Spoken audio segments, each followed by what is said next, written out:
Hello friends, welcome back to my channel. আমার চ্যানেলের আরও একটি নতুন ভিডিওতে সবাইকে অনেক অনেক স্বাগত। তো আজকে হচ্ছে শুক্রবার এই বেলা 12টা বাজে। এখন থেকে আমি ভিডিওটা স্টার্ট করলাম। তো আজকে আমার কোনো রান্না থাকে না শুক্র শনিবার। তো রান্নাঘরে একটা প্লাগ লাগানোর জন্য আর একটা এলইডি টিউবের ব্যবস্থা করানো হয়েছে, তো সেই জন্যই কিন্তু কাজ চলছে। দেখো কমপ্লিট হয়ে গেছে।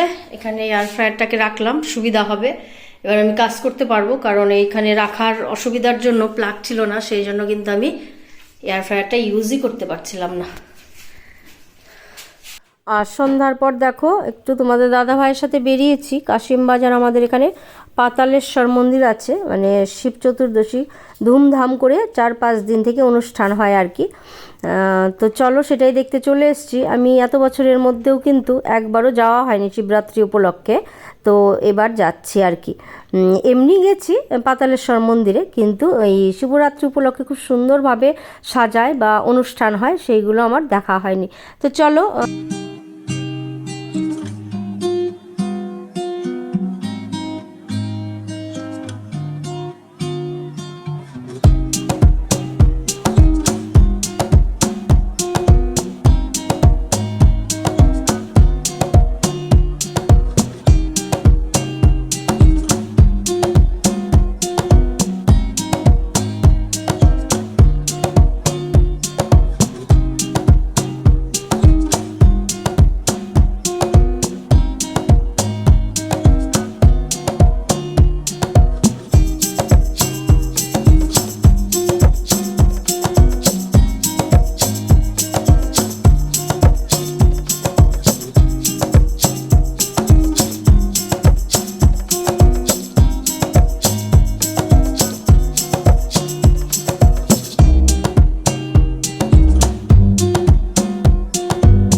মন্দির থেকে বেরিয়ে এবার চারপাশে যে খুব সুন্দরভাবে সাজিয়েছে, তো চলুন ঘুরে সেটাই দেখাচ্ছি আপনাদেরকে।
বাইরে মেলা বসেছে, মানে সব রকম স্টল আছে আর কি, খাওয়া দাওয়া থেকে শুরু করে জুয়েলারি, আরও বেশ কিছু অনেক জিনিসই আছে। তো আমরা একটু ঘুরে দেখছিলাম। আর আমি একজোড়া শাখা কিনেছি, সরু শাখা পরার শখ অনেক দিন থেকেই ছিল।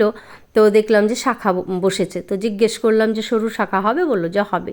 তো পলাটা পেলাম না, যাই হোক শাখা নিয়েছি। আর যেহেতু শুক্রবার সেই জন্য আমরা কিছু খাইনি।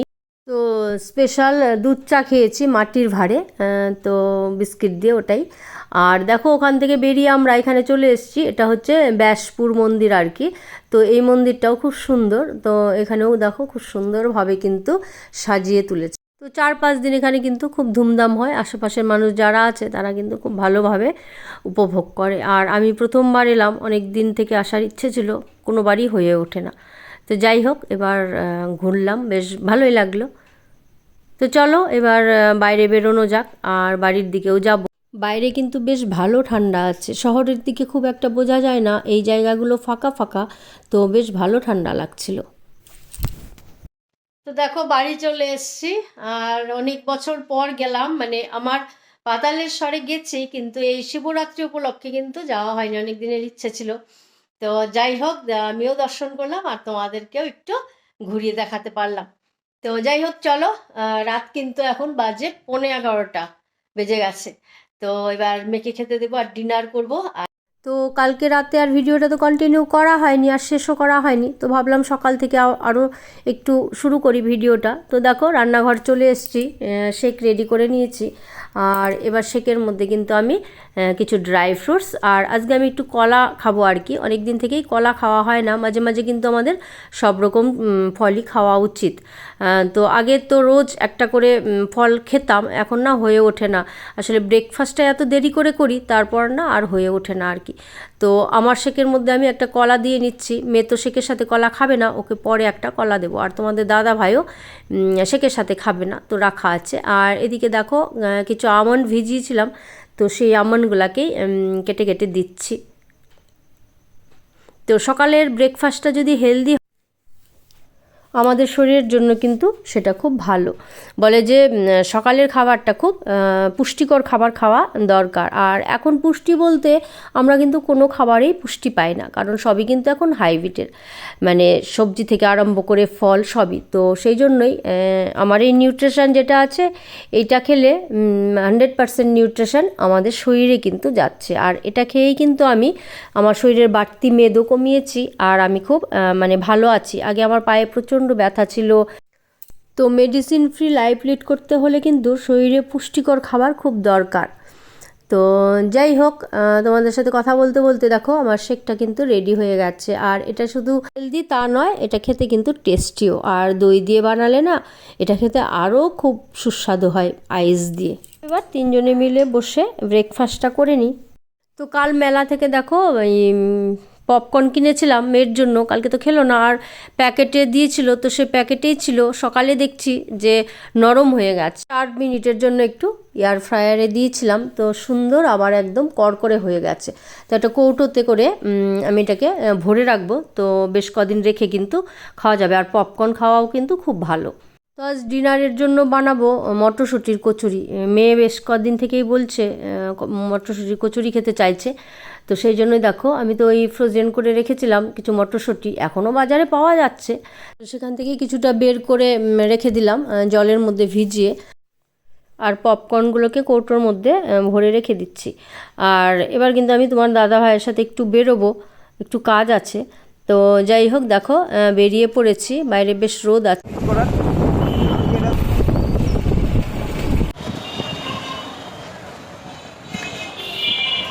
যে কাজে গেছিলাম সেই কাজটা হয়ে গেছে, আর তোমাদের দাদা ভাই এবার যাবে মাংস কিনতে, আমাকে বললো তোমাকে আর বাড়িতে নামাতে যাচ্ছি না, একবারে মাংস কিনে বাড়িতে যাব। তো যাই হোক দেখো এসছি, এটা হচ্ছে ওই রানীবাগানের দিকে আর কি। তো দেখো বাড়িতে চলে এসেছি, মেয়েকে দায়িত্ব দিয়ে গেছিলাম যে ভাতটা রেডি করা আছে, একটু ভাতে জল দিয়ে গ্যাসটা জ্বালিয়ে দিবি, আর এদিকে ওই জুসটা যে বানায় ওইগুলোকে কেটে রাখতে বলেছিলাম। আর এদিকে দেখো এই পাঁপড়টা অর্ডার করে নিয়েছিল, তো মেয়ে বলছে যে আজকে এই পাঁপড়টা ভাজবে মা, আমি বললাম ঠিক আছে। তো যাই হোক সকালবেলা আমি আজকে স্নান হয়েছিল, পুজো হয়েছিল না, তো মেয়েকেই বললাম যে আজকে তুই পুজোটা করে নে, আমি এদিকে সব রেডি করি খাবার দাবার। তো যাই হোক পাঁপড়গুলোকে ভেজে নিচ্ছি, তো বেশ বড় বড়ই কিন্তু হচ্ছিল পাঁপড়গুলো ফুলে। সাবুর পাঁপড় এমনিতেই খেতে খুব টেস্টি। আর আজকের খাবার মেনুটাও দেখিয়ে দিচ্ছি, এটা কালকের একটু ফুলকপির তরকারি ছিল, আর এটা হচ্ছে মোচার ঘন্ট, এটা হচ্ছে একটা রসা বড়ি দিয়ে, আর এদিকে আছে বেগুন ভাজা, আলু ভাজার ডাল, আর আছে পনির, আলু দিয়ে পনিরের একটা ওই রসা মতো মানে করেছে আর কি। আর এদিকে পাঁপড় ভাজা আছে, তো গরম গরম ভাত। তো এই আজকে আমাদের খাবারের মেনু। তো খাওয়া দাওয়াটা করেও কিন্তু অনেক কাজ, এইগুলো মোছা পরিষ্কার করা, সাজিয়ে রাখা সব, তারপরে মাংসটাও রয়ে গেছিলো। তো খাওয়া দাওয়া হয়ে গেছে। দেখো এবার মাংসটাকে ধুয়ে আমি ওই ঝুড়ির মধ্যে জল ঝরাতে দিয়েছিলাম। এটা কি করব বলো তো, আজকে ম্যারিনেট করে আমি রেখে দেবো।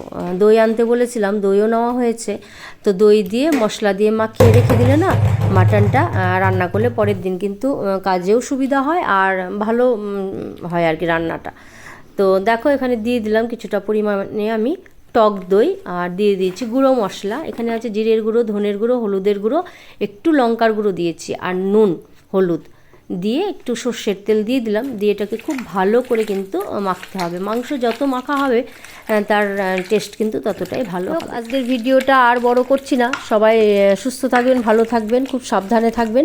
নতুন আর একটা ভিডিওর সাথে খুব তাড়াতাড়ি দেখা হবে। সবাইকে আমার অন্তর থেকে অনেক অনেক প্রাণ ভরা ভালোবাসা। আর হ্যাঁ, ভালো লাগলে লাইক করে কমেন্ট করে কিন্তু একটু শেয়ার করে দেবেন, যাতে করে আমার ভিডিওটা অনেক দূর পৌঁছাতে পারে। তো আজ এখানেই শেষ করছি। টাটা।